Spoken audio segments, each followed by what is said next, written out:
with mynaturalbabybirth.com. Today I thought I would just tell you my birth story, my first birth story with my first baby. He's 3 years old now. And so I was pregnant all through the summer and it was hot. I would come home every day and sit on the air conditioning vent for at least half an hour, and I would sit there while I ate dinner. It was bad. I was hot, and I live in Utah, so it gets maybe 100 at the most on average, which isn't even like Phoenix or anything like that, but it was hot. Anyway, the Thursday or Friday before my due date, I was due on a Tuesday. I remember I went to the doctor to get checked, because you get cervical checks the last month to see if you're dilating or whatnot. And I had been at 1 centimeter for the whole month. And I was really irritated because I feel like, I'm not making any progress. And my doctor at the time, he fully supported that I wanted to go natural, but at that visit he said, if you haven't gone into labor by next week, we're going to talk about induction. And that got me all nervous and scared because I didn't want to do that. I did not want to do that. And I was so ready to be done that I didn't even want to go back to work on Monday. My due date was Tuesday. I didn't even want to go back to work. So I did a ton of things over the weekend to help induce my labor. Naturally, I didn't do anything crazy, but I went on a super long walk for like 2 hours. I was taking thank you notes to everyone in my whole neighborhood that had given me a gift at a baby shower. And I did that for like 2 to 3 hours. And then I exercised, and I was pressing all the pressure points in your body that can help stimulate labor, like the webbing of your hand and your pinky toe and the outside of your ankles and the roof of your mouth. And I made my husband get intimate with me, and I ate Mexican food. I didn't take castor oil though, or some of those other weird things. But I was determined, and you know what? It may have helped, it may not have, but it worked. On Sunday morning at like 4 in the morning, I went into labor, and I didn't even realize it at first.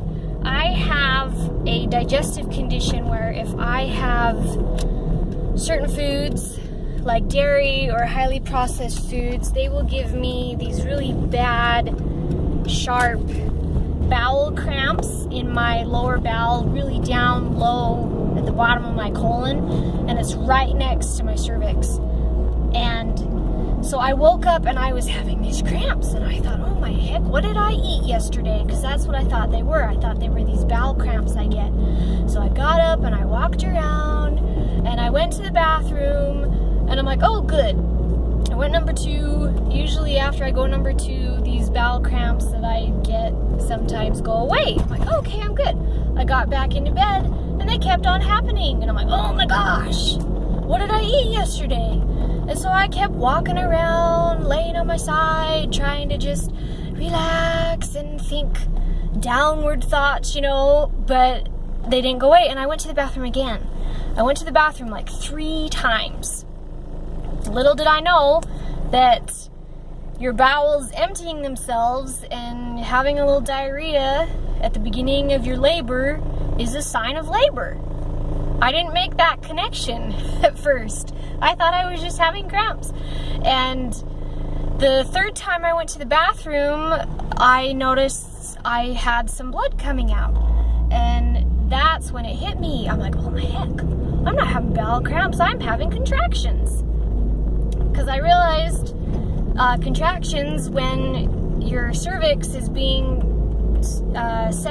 opening up, you can burst some of the blood vessels up in there and you can bleed sometimes, especially the first time around. And I knew this, and I was bleeding a little, and then it hit me. I'm like, oh my gosh, I'm ready. Okay, let's do this. So I woke up my husband, and I was anxious. I was kind of anxious. I was timing him, and I was like 5 or 7 minutes apart or something like that. And I didn't want to wait around. So I made my husband get up. It was like 6 a.m. by now. We had a little breakfast, just some cereal, but we went in, and I was dilated to a 6. Yeah, I was dilated to a 6 because I'd been walking around, remember, thinking that I just needed to go to the bathroom to feel better. I'd been walking around, which was the awesome thing to do, and I was dilated to a 6. And I thought, okay, I want to squat. I had been preparing and practicing as much as I could because I wanted to try and squat during the delivery. And I just didn't have the energy. I tried it, and it was just too much. And so I was just kind of standing and walking around and sitting up in bed, and I just couldn't squat. And that was okay. But then towards the end, when I started to transition, my hands and feet started to get tingly, and the nurse made me put a mask on, one of those oxygen masks, just so that I could inhale back my CO2 because I wasn't breathing in enough oxygen. So my blood oxygen levels got off, and it makes you tingly. And so I started just breathing into this mask, and it actually, my tingling went away, and it made me calm down, kind of. Like I was trying to listen to music on my iPod. I was listening to Enya, and I was relaxing, like I learned from the Bradley Childbirth book. But it was taking all my focus and concentration to get through the contractions, and I was kind of moaning along with it. It took every ounce of my focus, and putting this mask on in between them kind of just comforted me. It kind of just helped separate me and put me in a place where I could focus and I wasn't distracted. But then she was checking me later, and I was to a 9, almost a 10, with like a little bit of lip. She said that there's a little bit of lip of cervix still there, and so she's like, we can break your water, and I was like at an 8 or 9, and she said we can break your water, and that will spur things along. But I didn't want to do that because I knew once your water was broken, your contractions would be stronger, and I could handle what I was at, and so I didn't want to do that. But then I had been in labor for like 7, 8, 9, let's see. It took him 11 hours to be born, so I was in labor for like 8 or 9 hours, and this little lip hadn't gone away, but I didn't want to push. I didn't feel like I needed to push yet, and I didn't want to cause any inflammation from pushing because I didn't feel like it. I knew it wasn't right or ready. And so the doctor came in. He wasn't my doctor. He was the one on call because it was a Sunday, and so my doctor was off that day. And this doctor I loved. He was great. He supported me. He just said, if we break your water, the pressure is going to be released, and it's going to allow that lip of your cervix to move aside, and you'll be fully dilated, and you'll feel ready to push right away. And I'd had enough, and I was ready. I'm like, okay, I'm here. I've gone through transition. Let's break my water. So we broke my water, and nothing got stronger because I had gone through transition already, and I needed to push. I felt like I needed to push right away, which is great. But I was just so tired and exhausted that I was pushing wrong. I was laying down in bed, not completely flat on my back, but laying back enough that my baby had to work harder to go sideways and up to get out versus down. I was laying too far back, and I had my legs propped up on pillows, and my dear nurse was holding a fan to keep me cool at my face, and I didn't know how to push. What I was doing is I was like squeezing every muscle in my whole body, and my husband told me that I was turning purple, like dark red and purple, and that I kept doing this because I didn't know how to push yet. And I told my nurse, I said, I feel like I'm going to pass out every single time I push. And she told me, oh, that's how, it's working. But she was wrong. That's not how you push.